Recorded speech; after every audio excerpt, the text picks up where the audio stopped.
From Washington Street in downtown Charleston to Burke High School to college and military, Eric Watson is now the Chief Deputy Sheriff for the Charleston County Sheriff's Office.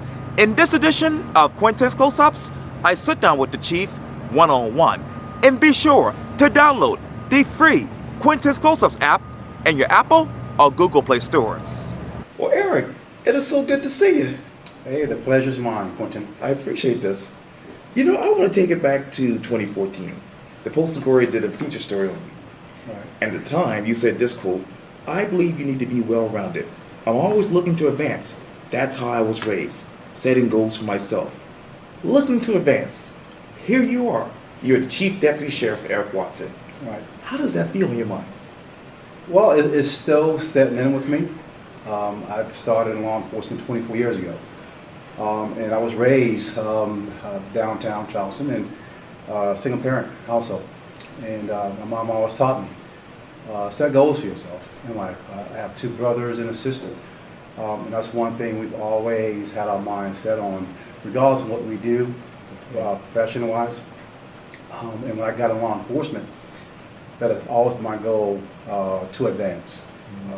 I just didn't look at myself as being I want to be an average employee. I invested in myself. I went to college. I paid for college on my own. So I want to make myself more marketable for employers. And that's one thing when I go out there and mentor to kids, to youth. That's one thing I stress. I stress them very deeply, and I say, hey, make yourself marketable by going to school, by seeking advanced training, Right. looking at the world bigger than your home. It's a large world.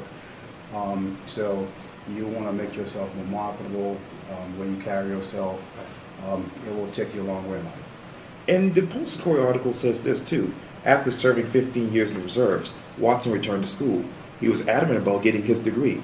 While attending classes, he got his first job with the Charleston County Sheriff's Office as a jail corrections officer. With a steady pace, Watson worked his way up through the ranks as a patrol deputy to the detective in the Criminal Investigation Division. He was promoted to sergeant, became a patrol supervisor, oversaw court security, worked in internal affairs, and then returned to the investigative unit as lieutenant in 2008. What position has helped you grow to the person you are now? Looking back on my career, I would say the foundation started at the county jail. Okay. That's my foundation. It taught me a lot how to deal with adversity because you're in the units with inmates Right. who are not guilty, but they're perceived as being guilty because they're in jail, they're incarcerated. It taught me how to improve my communication skills, how to de-escalate a lot of issues, a lot of things that patrol deputies right now are dealing with across the board.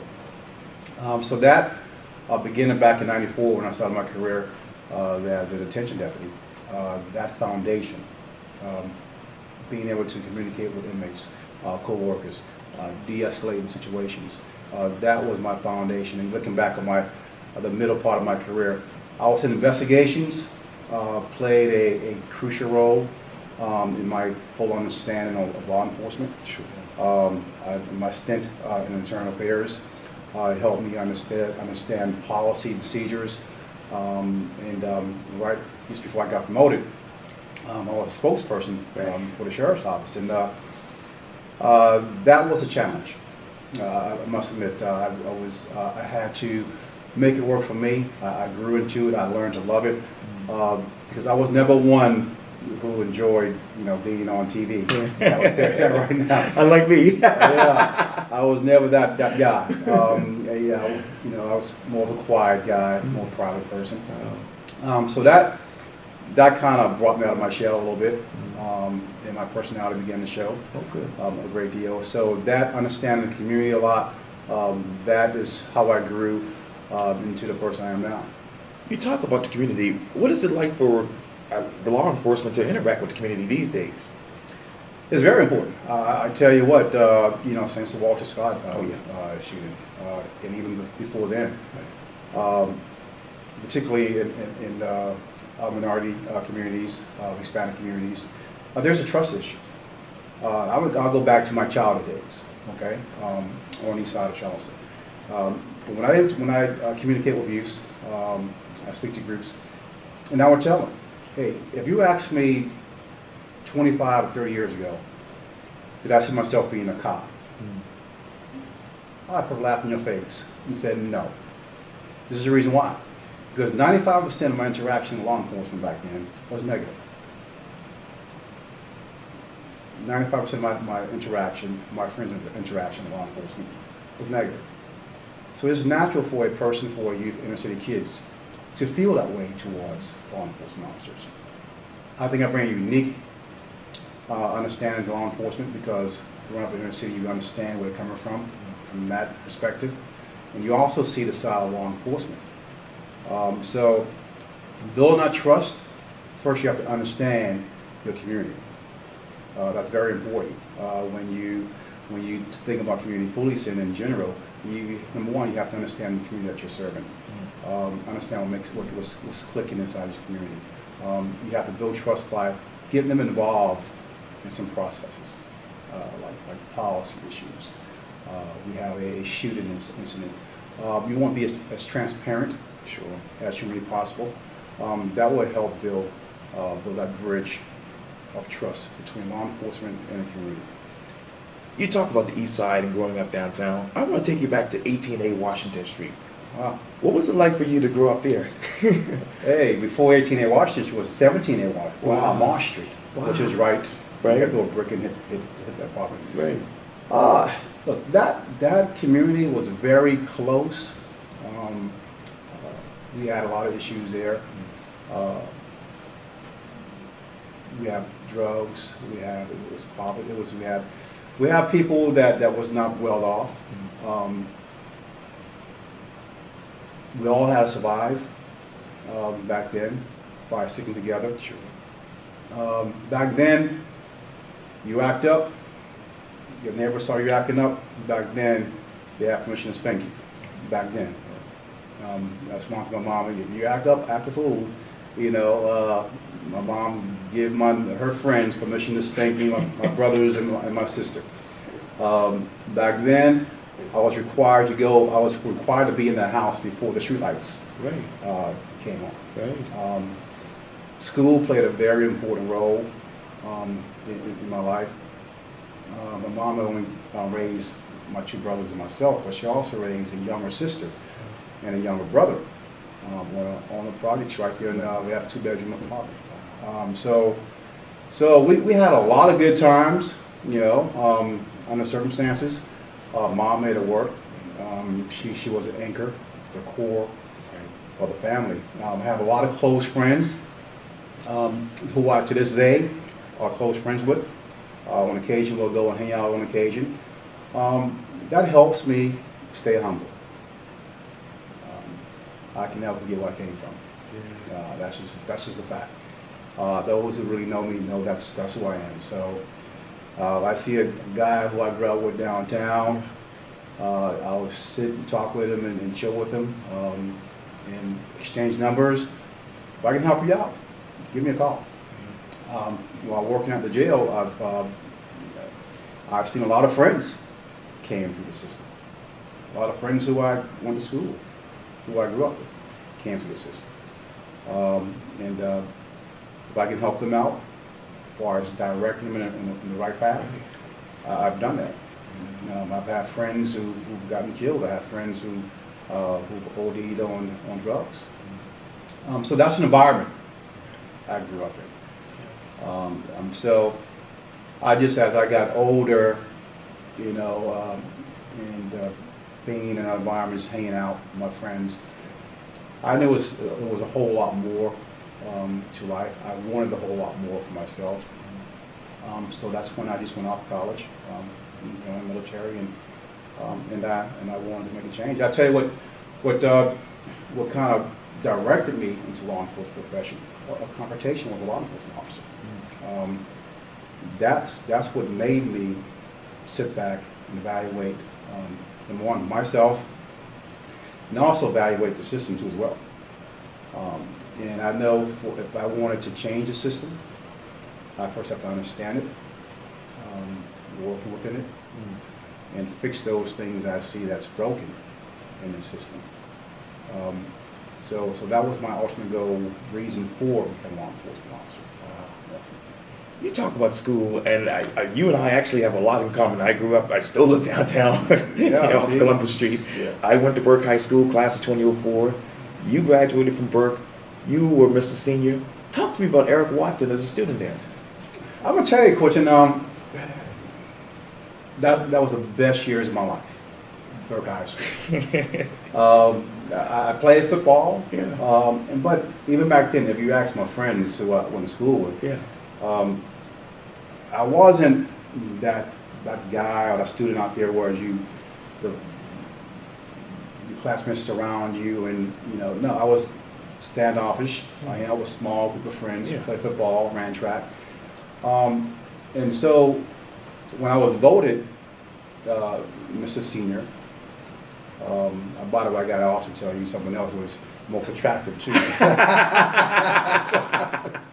I always tell my friends that as a joke, but exactly. So when I was voted Mr. Senior, that surprised me. Wow. That surprised me a lot, and that's when I realized that folks recognize you. That in itself made me humble too. When you recognize by your peers, back then in high school, you Mr. Senior, that's big time, And I'm like, wow, my friends recognize me as a senior. But I enjoyed Burke a great deal. I still reflect on some teachers who taught me, like Mr. Frank Taylor, those Coach Earl Brown, Johnny Bynes, Pettigrew. Oh yeah. So Mr. Pettigrew, he was my teacher too. Yeah, we would have fun going to class, and and that was my world. I enjoyed that a lot. Wow. I do miss it. Yeah. A great deal. I do miss it. But that's another part of my foundation. I graduated from Burke. I went to Bruce Elementary. Yeah. I went to Fraser. Right. And I went to Fort Middle. Right. So downtown is my home. Yeah, same here. Yeah. And you also told the Postal Courier this back in 2014, quote, "In the projects, you're perceived as being anyone but a good citizen. You are a good citizen now. So what would be your message to people who are growing up in the projects?" My message to anyone that's growing up in inner cities, including the projects, don't let your situation define you. Don't allow your circumstances, your situation, define who you are, your destiny. You control your own destiny across the board, regardless of what anyone tells you. God gave us one of the greatest powers on this earth, and that's free will. We have options. We have options out there for you. So just because you're growing up in inner cities, or just because you're growing up on the projects, doesn't mean you're less of a citizen. I understand that perception, growing up downtown and walking to work. I used to work at Swinton's and walking to work, and that played in my mind, saying, "Hey, that's natural, I think." But you can't allow those kind of perceptions to interfere with what you want to do. We all face obstacles in life, but they're temporary fixtures. It's more of a mental thing. So that's when you have to just invest in yourself. I'm going back to investing in yourself. Starts with education.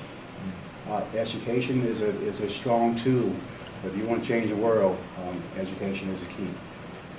Nelson Mandela said that. Right. And that's one quote that sticks with me to this day. So education plays a key role in my life. I'm still looking to advance. If you're not learning, you're dying. Sheriff Cannon told me that, some years ago. Wow. You're not learning, you're dying. Now, I'm going to tell you what, Speaking of Sheriff Cannon, he's given me a lot of opportunities. And I must say that I'm not sure if I was able to get any opportunities the amount that he gave me. He opened many doors for me. He allowed me to grow. He gave me positions, and he moved out of the way. And he allowed me to grow within that position, to find a position for myself. Went to the FBI National Academy. So that right there in itself, was a great deal, a great accomplishment. But Sheriff Cannon he's a great leader. Yes. And I learned from him.